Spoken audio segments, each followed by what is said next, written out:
Well, hello, welcome back to the Daily Special. This is my second video that I'm gonna be doing. I hope you enjoyed the first one. Yeah, my jitters I think are out from the first one, so I'm ready to do on the second one. I'm gonna do another comfort Italian food. I'm gonna do my meatball sandwiches today, which is a big time favorite for people. They're real simple. I can explain. I got pretty much everything done. My sauce is already heating up. I just gotta heat the, cook the meatballs in. I do meatballs two different ways. I do them in the oven most of the time when it's big batches and stuff like that, because then I cook them to a certain level. Then I put them in the sauce and let the sauce and the heat and stuff cook them to finish them up, and it makes them that much more tender. So I'm gonna grab the meatballs. The meatballs are already prepped. I will tell you what I put in my meatballs. Per pound of meat. Okay, I get about 15 meatballs out of them. I use Worcestershire sauce, onion powder, seasoning salt, and then I use Ritz crackers, which a lot of people don't use. They use like breadcrumbs. The reason I use Ritz crackers is because they got salt in it, and you get the little salty stuff to help moisturize the meat, which salt does. So that's what I use. So anyway, my meatballs are ready to go. So I'm gonna put them in the pan. I normally, like I said, cook them in the oven, bake them for a bit, but I'm gonna put them on the stove up top because this is not gonna be a long video, but you're gonna get them done. They still taste the same way, kind of thing. So we put them in the pan.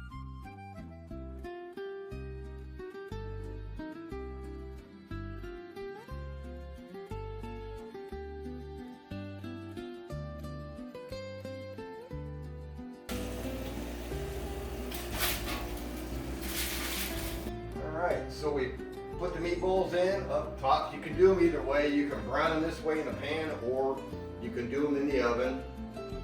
I prefer the oven a little bit because it's a different heat and they're not quite done yet, so I want to put them in my sauce when I do a big batch. The sauce is ready, and I do have my buns that I do. I do my buns differently than I think a lot of people do, because a lot of people use like hoagie loaves or something like that. I get a solid loaf, and I cut the V out of the middle. So that way the meatballs sit right on top of the bun itself, instead of you open it up. You got to open it up and it pretty much breaks in half, and it's kind of sloppy. I think these hold a lot better. You put the meatballs right there, and it's like you can eat it just like that, kind of thing.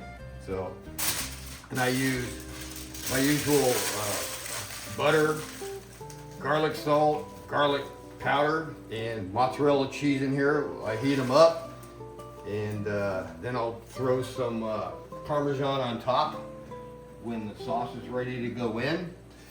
Now we're waiting. So I know we talked about a little bit about my family back in the days. You would hear a little story, the mob stuff. Well, I got a little bit more mob story to tell you. In Nebraska, there was a racetrack in Omaha called Exarban, and that was the code for the mob. It was Nebraska spelled backwards. So that was their code. That's where they hung out. That's where they did all their dealings and all that kind of stuff. And in the late 60s, 70s, that's where they all hung out. I understand they closed it down because of that. But now, right now, from what I understand, is that it's one of the best racetracks in the country. They cleaned it up and it's all legit now and all that kind of stuff. But it was just crazy being around that crowd when I was young. And I remember going back there when I was 14 years old. A neighbor, we had neighbors in our neighborhood that, I shouldn't give names, I'm sorry. I shouldn't. There's a four few neighbors that were heavy into the horse racing stuff and bet a lot of stuff. And one took me to the racetrack at 14 years old and he handed me 20 bucks and he goes, hey, you know what? You bet whatever you want. You lose, you lose. If you don't, you get everything I did. So I bet $2 bets back then. It was kind of okay. Went to higher you know, odds or something like that. And he told me that 8 out of 10 times you bet ones and threes, you're gonna win. So I did. I bet ones and threes. Well, I came home with 275 bucks off of $20. My mom was kind of freaked out because where'd you get the money? And she was kind of mad because sorry, my friend took me to the racetrack and I won a bunch of money at 14 years old. She wasn't too happy about that. But it's just the realm of back in the days, how Omaha is, and there's a lot of other places that are probably the same way. That, you know, the Italian families, they're all pretty special. They all hang out, you know, and they take care of each other, kind of thing. So that's the story of the mob. That's pretty much all I have left, because after that, it kind of just faded away once I got older and stuff like that. The only thing I can say is that when I was about 21, my grandfather sent me and my dad a paper that was the Omaha World Herald that had the front of all the people in the mob. I don't know if I told you this the first time, but all these names highlighted were my relatives. So yeah, so I'm not a mob guy, but you know, that's the way it works, man. That's the way the world was back then. Get them to brown up so we can put them in the sauce. Let them simmer a little bit with the sauce, and it just makes them super moist. You guys, like I said, you can do it both ways. I like to salvage because I don't have to worry about doing this in the oven. I don't have to flip them in the oven. They just bake. Let that stuff cook up a little bit. But anyway, you know, like I said, I told you I have a whole bunch of stories. My life is pretty crazy. A lot of people think I should write a book, a memoir or something like that about all the stories that I've gone through. But I want to say one thing about all the younger generation out there is that all you Marvel comic people and stuff like that, I just want to tell you that I'm proud of being somebody or did something way back in the when. I consider myself like the original Spider-Man from instead of the 1977 show they did. It didn't last a year, but I've got Polaroids to prove I was Spider-Man from 81 to 2005, and I retired in 2005 because I actually jumped off a roof doing a show and jumped in a pool, and the chlorine just ate my costume up and destroyed it. So it was time for retirement. So it's kind of funny, but I've got Polaroids to prove it. We're gonna show you the Polaroids. You can say that I'm not the original one, but I don't know of anybody who was Spider-Man way back when. My sister and I made the costume. I customized web shooters with silly string and all kinds of crazy things. And I did a lot of shows, a lot of Halloween parties and stuff like that. I could say I did a couple strip shows, which I did, but I don't know if you guys want to hear about that, because they were pretty excited about me stripping out of a Spider-Man suit, because I never took the mask off, so they never knew who I was. They didn't know who I was, so that's made it even better. Like I said, this show is going to be about making great comfort food, Italian homemade comfort food, or grilling food and stuff like that, and you get a story. I guess if you're interested in stories. Well, try these again.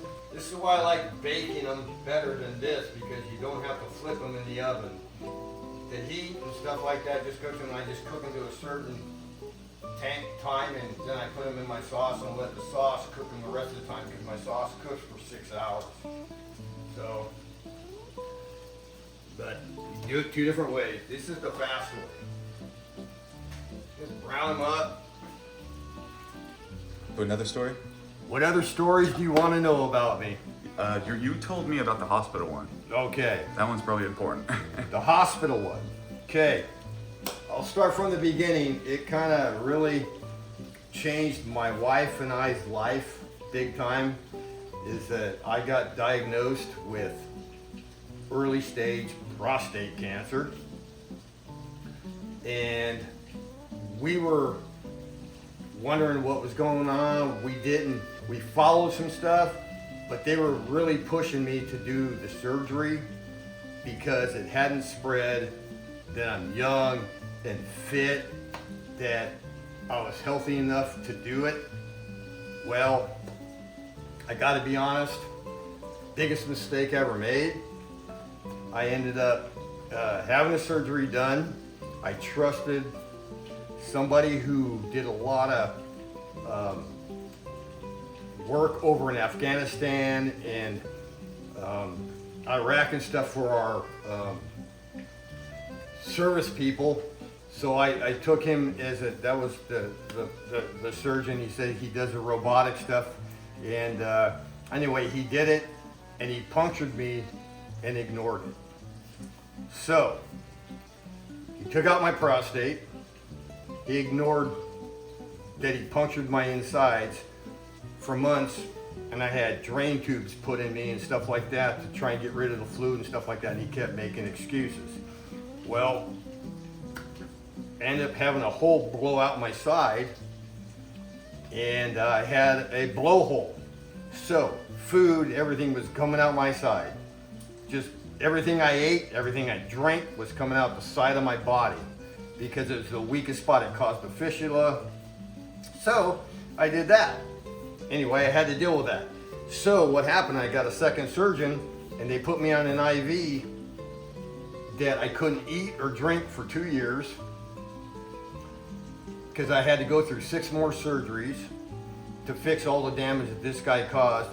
And it cost me 70 pounds of muscle. I went from, I'm not small, I guess now, but I was 210 and I went to 140. And that's another story. But you know what? I'm healthy. I'm getting back into it and stuff like that. But you can't do anything. The surgeons in California, they have the license to kill. And I don't know if I should say that, but I mean, you can't sue them because they have a cap and no lawyers will take the case and stuff like that, even though he was definitely in the wrong. So, but anyway, I went through that for 2 years. And just now I deal with a lot of mental stuff with PTSD or whatever from all the situation that I have. So this is why I'm doing food thing. I love to make people happy, and when people are happy, I'm happy. And that's what I do, and that's what I have to do. I mean, I don't have any other way of going about it. So that's a sad story. I hate to say it, but it happens. It's honest. And yeah, it was a hard 2 years going from 210 pounds to 140 pounds. I was not well.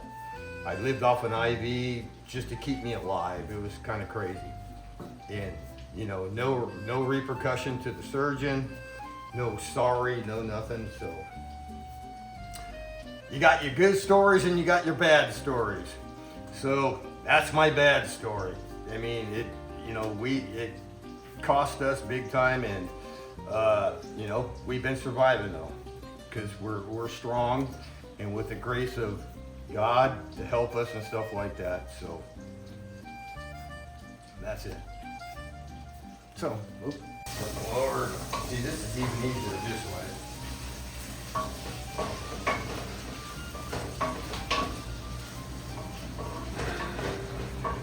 So should be just about ready to go. I'll throw them in the sauce, and I'll throw the buns in the oven. Let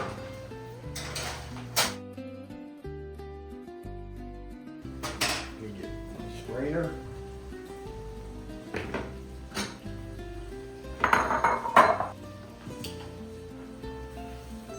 Put these in, drain them,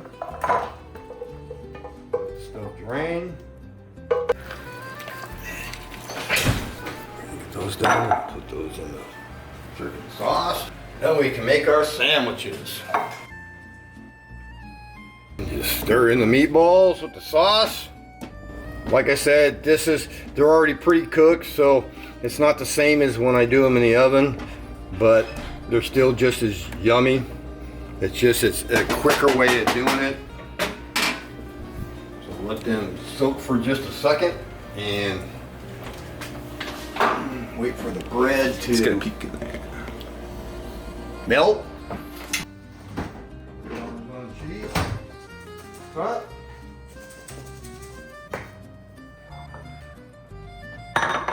And always clean as you go, especially with Italian food.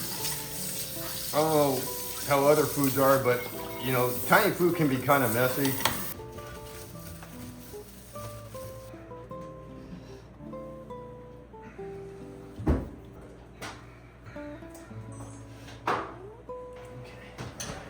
Done. Grab those. Oh, by the way, did you get a picture of my wife? Bought me Italian mitts for my Italian food. That's pretty special. She's pretty special. Well, I have Italian mitts, so I don't burn my hand. Remember that part? Yep. Oh. Alright. Okay.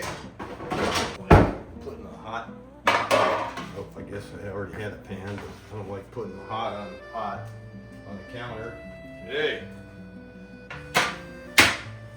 So, you take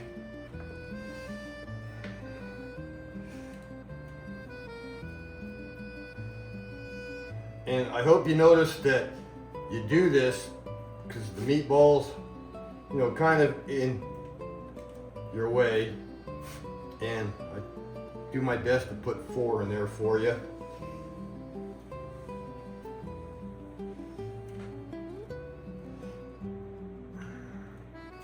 Might have to have one of these myself. Just love my food. Put some Parmesan on it. Got the mozzarella. Yummy, yummy for the tummy. And top it off with some Parmesan cheese.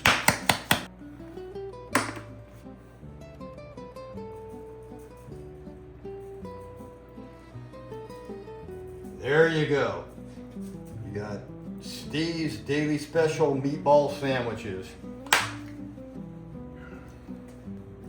My next thing is, I can do pasta and meatballs or pasta and sauce, or down the road I'll do lasagna. Lasagna is it's a chore, but it's worth my while and worth your while. If we want to go to the next step, I can grill, and we can go to the next video of me grilling stuff.